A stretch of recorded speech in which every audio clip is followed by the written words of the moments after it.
Hi, everyone. Nice to almost meet you. Hopefully, if we've got some Q&A, then we can have a chat. So I am Sarah Taylor. I'm the Police and Crime Commissioner for Norfolk, and extremely out of character for me, I have written a script. This never happens, so I'm interested to see how this works. So the Police and Crime Commissioner is not a role that many people know about, and you can see that in the number of people who vote. It's a really, really small turnout. So basically, I think it's good to start by just explaining that in May, I was elected by the people who live and who are voters in Norfolk to be the community's representative into policing in the county. So in practical terms, this means that I have a responsibility basically to make sure that the things that the police concentrate their efforts on reflect the things that people who live here and who work here actually want them to concentrate on. I make sure that people who've been victims or survivors of crime are properly supported in their recovery and through the justice system as well, which can be really, really complicated. And as unfortunately a lot of victims know, can take a really long time to process, and they need support through that. I also have a duty to hold the police to account, which I think is one of those phrases that gets used a lot and people don't really know what it means. It just sounds a little bit highfalutin. So basically, I boil that down to mean I need to make sure that they are acting as police that in a way that we need them to act. That's basically the test as far as I'm concerned. My number one job, though, is to be the voice of the community into policing, which again sounds pretty grand, but this to me means that I need to spend time talking with and listening to people who live and work here. And then I go back to the police and make sure that the things I'm finding out about in those conversations are used to make things better. So it was explained to me that the Vision Festival is looking for ways to improve inclusion for neurodiverse people into all parts of life. And this is important to me personally for many reasons. So I thought I'd just tell you something about myself. I live using models. I didn't know until I was well into my 40s that it isn't normal for people to take things from films and TV shows and use them to navigate their way through events and activities in life. When I was 26, I took a book out of the library to learn how to make friends. I didn't know how to do it, and I felt a bit lonely, and I could see other people enjoying having friends. So I made myself a project to learn how to make a proper friend, which I then did, but didn't very successfully keep that friend. It's a work in progress. All the way through my life, I was called rude or too blunt because I would say things in a way that other people misunderstood. And I used to joke all the time that I suffered from really bad foot-in-mouth syndrome. I have to ask people to tell me how they're feeling because often I can't really tell. And I need people to tell me how they find me because I can't really tell. At home, the house has to be completely tidy so I know where things are, yet the doom piles spring up on stairs, on the bedroom floor, on the bathroom scales. My keys are in my bag, not in my bag, maybe upstairs, maybe still in the car. It takes me 7 to 10 working days to take the laundry out of the washing machine sometimes. Suffice it to say, I have some personal and direct insight into what it is like to live with a brain which doesn't work in a typical way. The reason why I'm so pleased to be here is because one of the many, many things that I'm keen on helping to improve is how neurodiverse people can engage with democracy. I recently found out that people with autism are a lot less likely to vote than neurotypical people.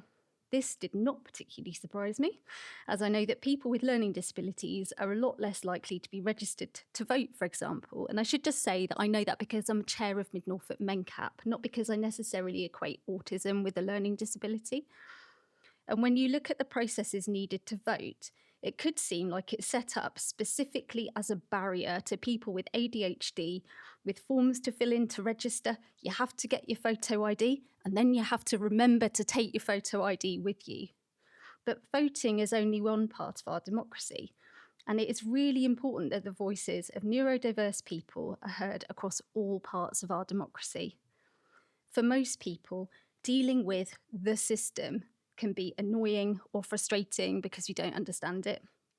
But for those of us whose brains work a bit differently, it can be fury-inducing because we're looking for a model to fit our experience, or the barriers that we face day to day are amplified in that situation.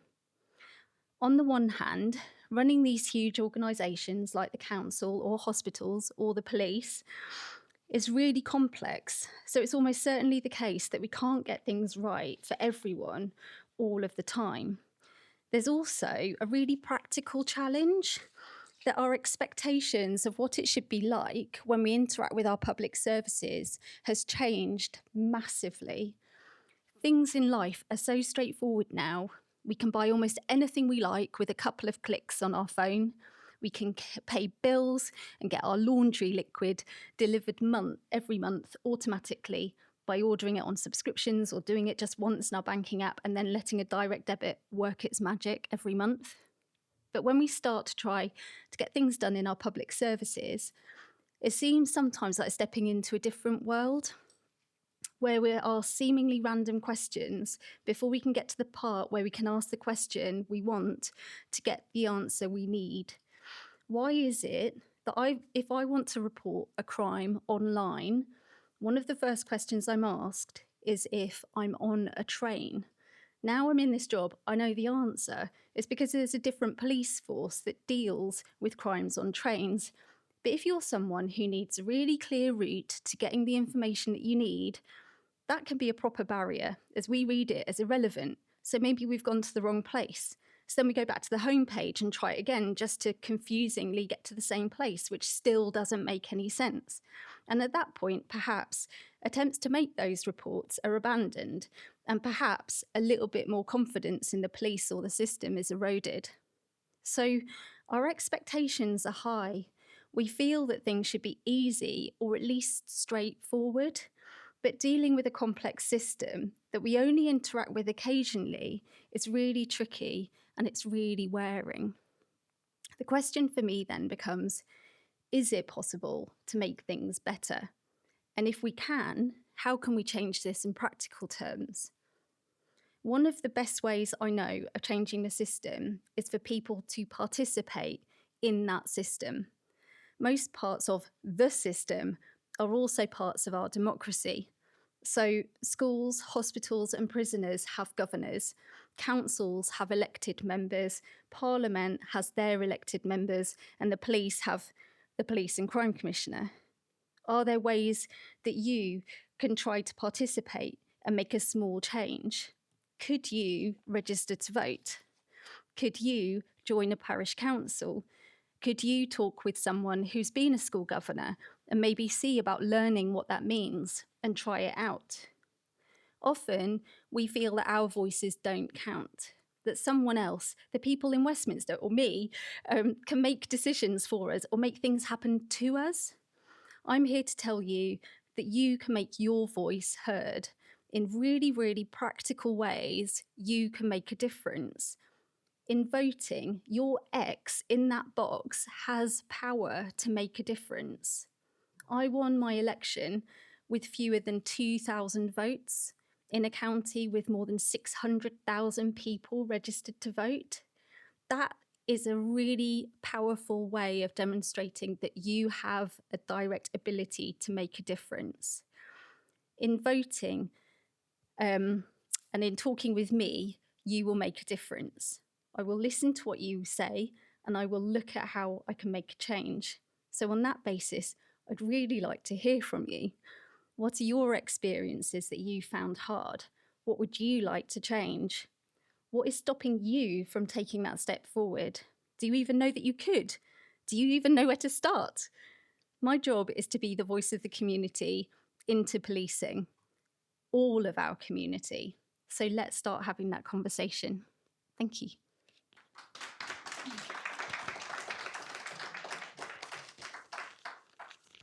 If there are any Qs, then I might have some As. So can I ask about what training police on the ground get in dealing with neurodivergent clients? Well, the short answer is I don't know, because I'm not a police person. Julie, do you know the answer? Yeah, so there is training available. I'm not sure that it's mandatory, so I'm not sure it's part of their curriculum, but it is. We have a whole suite of development stuff under the EDI banner, which is probably where the neurodiverse bit would fall, and officers are pointing towards that because we recognise them as a vulnerable group. Not being neurodivergent doesn't make you vulnerable, but it can do. Yeah. So we recognise that, and we've got various support groups within the organisation. So if officers are dealing with something and they're not quite sure, they can come and speak to a support group as well. So I think getting better is probably the answer. Probably not quite there yet. And I appreciate the complexity when you're dealing with mental health cases. Yeah. It's undiagnosed neurodivergence. Yeah. It's it is a really complex area. And when you think, it's essentially you bring up, mental health, but quite a bit of our stuff that goes through custody has got a mental health element to it, so it's a massive area for us. Changes in that area. Yeah. But I would say we recognise it, we're working on it, but we've probably got a bit of way to go. I would say it's interesting as well, because the treatment or the potential for criminalising people who are autistic in particular is really well recognised. So in the basically the inspection regime for constabularies, there's been quite a lot of work and feedback around that. Some of it into Norfolk Force, but in forces in general, there's an acknowledgement of that needing to be addressed. The same with ADHD as well. Yeah, there's a real push to have prisoners when we go to prison, first time offenders to screen for ADHD. Yeah. And it's even my understanding is it's happening in some custody suites as well. Yeah. Because that impulsivity. I'm not saying all people with ADHD are criminals. Like diagnosed one with myself, not criminal, but we do know, they're overrepresented in prison. They are massively overrepresented. I think it's about a third of the population. It's extremely high when you think about how tiny that population is in the general population. So yeah, I would agree. I'm really interested in prison reform in general. It's a little bit outside of my ballpark in this particular job. But I do, as part of my role, have an ability and a need to talk with all parts of the justice system. So I'm looking forward to getting into the weeds on that one. The diagnosis is going to have a massive impact on disability. Oh, what 100%? Yeah. I'm just wondering, do you have police officers who can quite comfortably identify as being neurodiverse themselves and actually to be able to support other officers? I mean, that would make sense. Is that you have recognisable people who are acknowledging they have it as well. Yeah, and so I was having a chat with some people yesterday, and they were commenting and just talking about the fact that, of course, the police is made up of the community. They're not doing things to the community, So of course there are people with different levels of neurodiversity within that group. I've done a lot of work over the years in the ED&I space in general, albeit in a corporate role rather than in a public service role. And I've learned to be cautious around requiring implicit. I'm not saying that you are, but there can be an implicit requirement on people who are different to shoulder the full burden. And you see it a lot. You see it a lot in social media, especially towards disabled people. Why didn't you just tell them to get off your wheelchair? Because it's literally not my job, and there needs to be better understanding in general so that better advocacy can happen and better training. So yeah, I'm not interested ever in outing anyone. Do you know what I mean? Regardless of their vulnerability. I totally take your question in the spirit that it was asked. And I think there will be some people in the force, as there are in other parts of the world, for whom that is completely relevant and that is something that they want to do. But I think organisationally, we have to provide space for people who really don't want to for it to be totally fine. Yeah. I saw go ahead. Well, mine's kind of an extension on what I just asked. And by no means, I'm not planning to, I'm not wanting to seem like I'm kind of asking you, putting you on the spot or to expand on what you were just saying, but obviously you articulated very well that you obviously feel you have somewhat of a neurodivergent identity. if you feel labels aren't important, please don't expand on that. But I was wondering if you feel that, I think it was very brave and very powerful for someone in your position to actually stand up and even connect in that way. But please tell me to mind my own business. But do you have a diagnosis, or is that something you feel is irrelevant, or? So I explained it. Well, there's two things going on here, and I think this is interesting because I explained it to my team. My team, God love them, in my old job, they weathered some proper storms with me, because I can tell you when that perimenopause hit, that was real, right? And there's a lot of amen to that. So, and what I found really, really interesting over the last couple of years in particular is that I had no idea that women who are autistic and who have ADHD often only get a diagnosis of those two as perimenopause hits. And I now know, because of my direct experience, that that is because your ability to mask and to camouflage becomes utterly, utterly impossible. And it was really only by doing the screening for ADHD, because some questions that I was being asked, I thought were around mental health, and it turned out it was completely relevant to an ADHD screening. And at the end of that screening, it was like, oh yeah, your ADHD is very high, and your autism levels are average. We're like, okay, so let's understand what that means. And for me, I'm quite happy to talk about it, but I have to stress, in response to your question, I'm happy to talk about it, but it isn't who I am. It's a fundamental part of who I am, because of things like, I had no idea, like, that I didn't know it wasn't normal for people to be able to see absolutely everything in the big picture and go into forensic detail. Didn't know that. That's something that comes naturally to me. Had no idea that wasn't normal.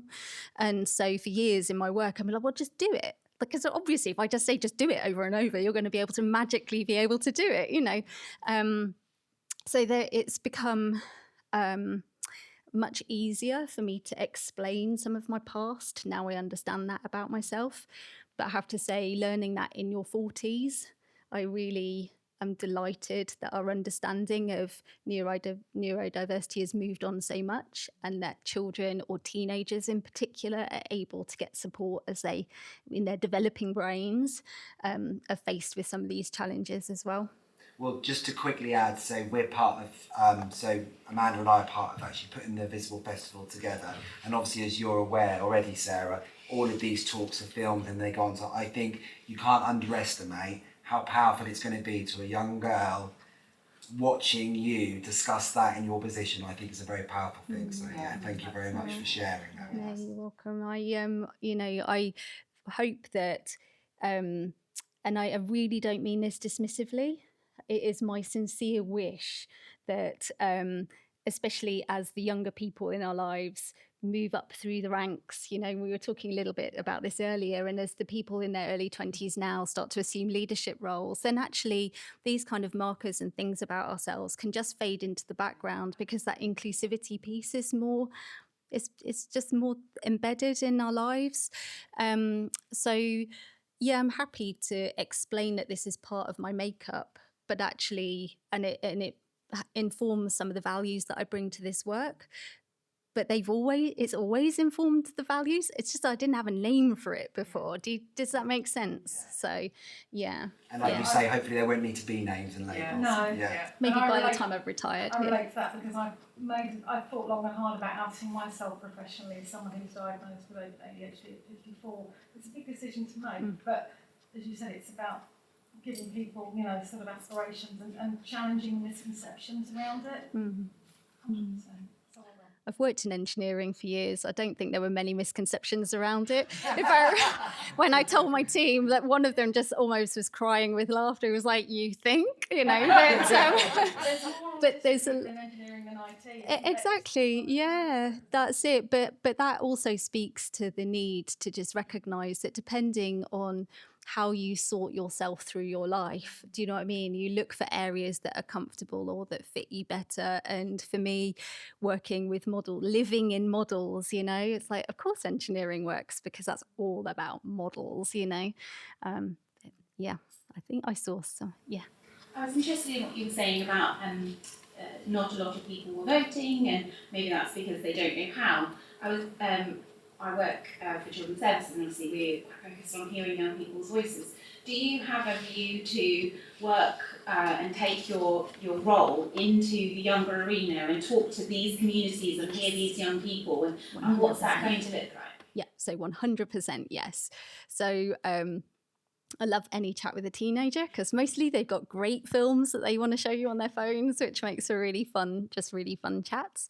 So there's a few things going on. So within the world of policing, there are quite a lot of ways that people can get involved, but for, I think, fairly obvious reasons, they've got to be really carefully gone through vetting and that kind of thing. So one thing that we're looking at doing, and I'm sorry I can't offer up timescales, it's not going to be next week, but definitely before the end of my 4-year term, right? So we'll set up a young people's independent advisory group. So at the moment there is an independent advisory group, and it's made up of a great range of different people from across the county, and they basically look at lots of different aspects of policing and give feedback on that. That's basically what they do. And the need for that, or a real opportunity for that, was identified just before I came into post, and I'm extremely keen that, resources allowing, we can get that moving forward. I think that could be a real powerful sort of kind of vehicle for change. And the other thing as well is, so we're just about next week to start. So one of my, I think, 62 statutory duties is to produce a police and crime plan. And as part of that, I need to talk with everyone that I can across the county, regardless of age. And I think there's often, again, there's that little kind of implicit thing about, oh, it's just if you're 18, it's just if you're a grown up, and it's like, no, like literally if you're 6, I'm happy to have a chat with you, because you'll also have my 7-year-old nephew's got plenty of opinions about the police, I want to know them. So we've been talking within the team about just getting some relationships with schools, and where are those young people? Right, let me go and have a chat with them. So whether they're studying uniformed services or they're doing work around anything around politics, maybe formally or informally, there's those opportunities to have those discussions. And I know people are in the office, we've been having chats about how do we get some young people into the office. So I hold these public accountability meetings where I hold the chief to account, grill him.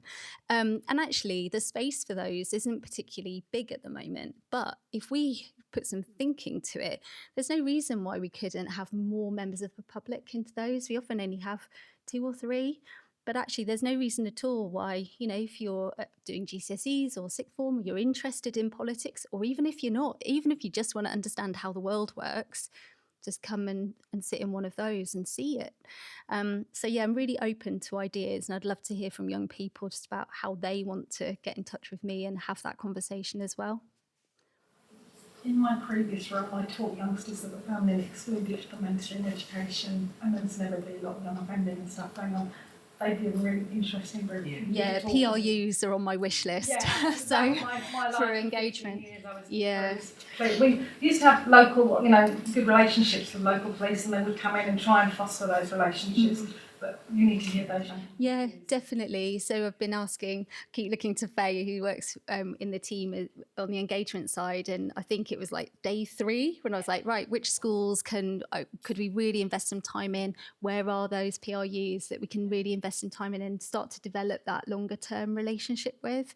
It's always tricky when you're elected. I'm saying that like this is old hat to me, 3 months in, it's really tricky because you want to achieve a lot, but I'm mindful of the fact that it's a 4-year term. So I'm seeing this as a project. If I get another 4 years, brilliant. I'll make another 4-year project. But I really want to look at how much I can change, how much I can improve in that 4 years. So understanding where those places are and starting to develop that relationship is really mission critical. And a lot of those young people in neurodiverse. Of course they are. Yeah. Yeah. And I think we all appreciate that there are a lot of links in that chain. Yeah. So, we know we're starting with kind of education and we're kind of working, and then, we could potentially get to the PRU, and then, that's the whole schools prison pipeline. The whole thing needs shaking up and looking at.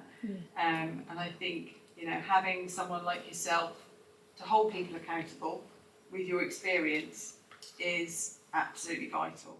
But it's also listening to other people's. So one thing I'm trying to do, and it is really tricky. I've worked in this extremely busy professional environment for years, and my diary right now is like nothing I've ever experienced. But I really want to find a way of creating space each month so I can react to things as well as to have that kind of continuous work.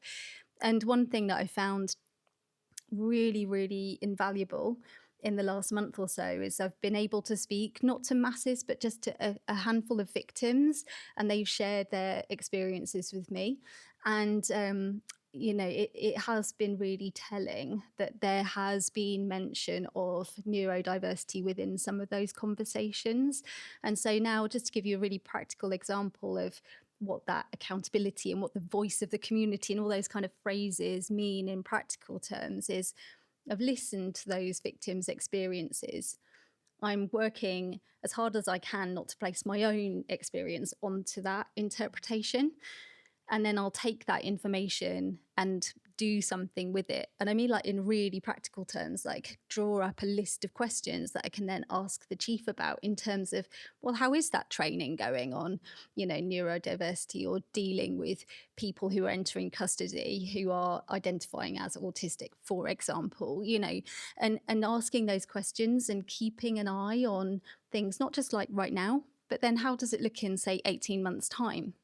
And putting those reminders in my own diary. I am that person, it now will not surprise you to learn, to make sure that actually in 2 years I am asking those same questions again and checking up and making sure that those things aren't falling away, because another priority over there is taking up everyone's time and attention.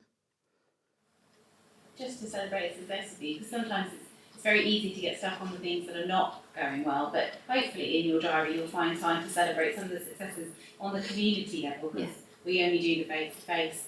The engagement with some of the beat officers and the young people we work with is so positive to see. The engagement between the teenagers, they go into the high schools and they walk around, and the relationships they have built, and it's not always easy to build a relationship when you work in a uniformed organisation with a teenager, is phenomenal to see. And we work across North Norfolk and a lot of the high schools, and they have worked really hard to embed themselves in the community. It's working really well when they can walk in and get disclosures. They go, can I just have a word, I just need to talk about. So there is some really big successes going on in the community on that real grassroots level with, complete unbiased, whoever you are, whatever's going on, we can talk, we can chat, let's, find a space and with the pastoral team. So that we are seeing week by week some real big successes in the school environments, both primaries and high schools, from children's services viewpoint. We're seeing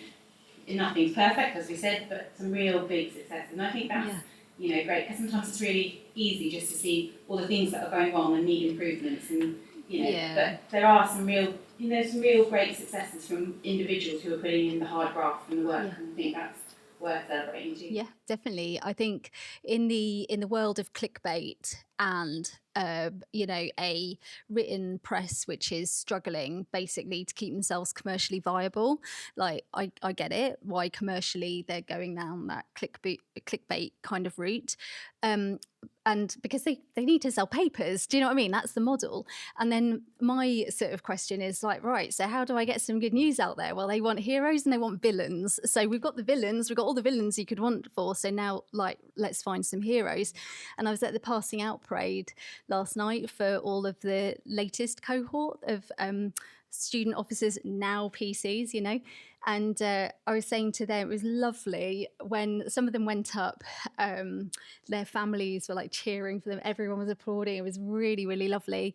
And they gave like a little sort of address, sounds very grand, afterwards, and I just said how lovely it was. They had their cheerleaders in the rows behind them, but actually my experience just from walking around with beat managers is that the police have got cheerleaders in the community as well. We were in Great Yarmouth yesterday and I have never seen anything like it. There were so many little kids waving to the police as they went by, like, hi, and it turned out that one of the beat managers goes into the primary school and they have like hot chocolates with him, and it's like a reward for these kids, and it's become this really meaningful relationship. It's lovely, and there are tons of examples like that absolutely everywhere within policing, because they just love it. Like, the people who are in policing are in there because they want to make a difference to their community. And this is what I meant earlier. The police are of our community. They're not doing things to us. So of course they're going to be like having those really good news stories. And yeah, it's a bit of a strange period because of going into the police and crime plan consultation, all that kind of thing. I'm going to speak to a lot of people, I hope. But then after that, I'm really looking forward to just making sure there's always time to go and talk to the people who are getting awards, and talking with the kids who are going into schools and having those relationships. And maybe I'll go with PC Barry and have a hot chocolate one day in Great Yarmouth, you know, all that kind of thing. Great, thank you.